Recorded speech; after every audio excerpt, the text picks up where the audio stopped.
ಇದರ ಜೊತೆಗೆ ಉದ್ಯಮದ ಜೊತೆಗೆ ಉದ್ಯಮವನ್ನು ನೀವು ಸೇವಾ ಕ್ಷೇತ್ರ ಅಂದ್ಕೊಳ್ತೀರಿ. ಹಾಗೆ ಸಮಾಜ ಸೇವಾ ಕ್ಷೇತ್ರದಲ್ಲೂ ಕೂಡ ನಿಮ್ಮನ್ನು ನೀವು ತೊಡಗಿಸ್ಕೊಂಡಿದ್ದೀರಾ. ಅಂದರೆ ಸಮಾಜದಿಂದ ಪಡೆದಿದ್ದನ್ನು ಮತ್ತೆ ವಾಪಸ್ ಕೊಡೋದಕ್ಕೆ ಹೌದು ನಿರಂತರ ಪ್ರಯತ್ನ ಪಡ್ತಾ ಹೌದು ಇದ್ದೀರಾ. ನೋಡಿ, ಅಂತಹ ಹಲವು ಉದಾಹರಣೆಗಳಿವೆ ನಿಮ್ಮ ಬಗ್ಗೆ.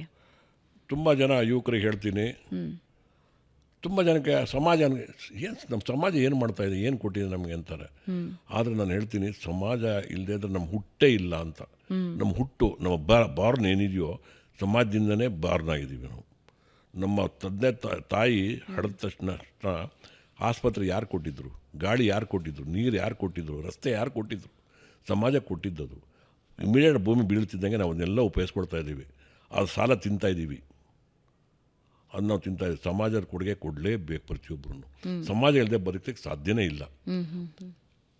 ಅದರಲ್ಲಿ ನಾನೇನಂತ ಹೇಳಿದ್ರೆ 4 ಕ್ಷೇತ್ರದಲ್ಲೂ ನನ್ನ ಸೇವೆಯನ್ನು ಕೊಟ್ಕೊಂಡು ಬಂದಿದ್ದೀನಿ. ಒಂದು, ಸಾಮಾಜಿಕ ಸಾಂಸ್ಕೃತಿಕ ಕ್ಷೇತ್ರಕ್ಕೆ ಸಾಕಷ್ಟು ಸಂಘಟನೆಯನ್ನು ಬೆಳೆಸಿ ತುಂಬ ಜನ ಅದರಲ್ಲಿ ಇನ್ವಾಲ್ವ್ಮೆಂಟ್ ಆಗಿ ಮಾಡಿ ಎಷ್ಟೋ ಸಂಸಾರ ಒಗ್ಗೂಡಿ ಇವತ್ತು ಸಮಾಜಮುಖಿಯಾಗಿ ಒಂದಷ್ಟು ಕೆಲಸಗಳು ಮಾಡೋದಕ್ಕೆ ಮತ್ತು ಆ ಸಾಂಸ್ಕೃತಿಕ ಇದರಲ್ಲಿ ಬೆರೀಲಿಕ್ಕೆ ಅವರಲ್ಲೇ ಒಂದು ಬಾಂಧವ್ಯ ಬೆಳೀಲಿಕ್ಕೆ ಸಾಕಷ್ಟು ಮಾಡಿ ನಾನು ಒಂದು 2-3 ಸಂಘಟನೆ ಮುಖಾಂತರ ಸೇವೆ ಮಾಡಿದ್ದೀವಿ.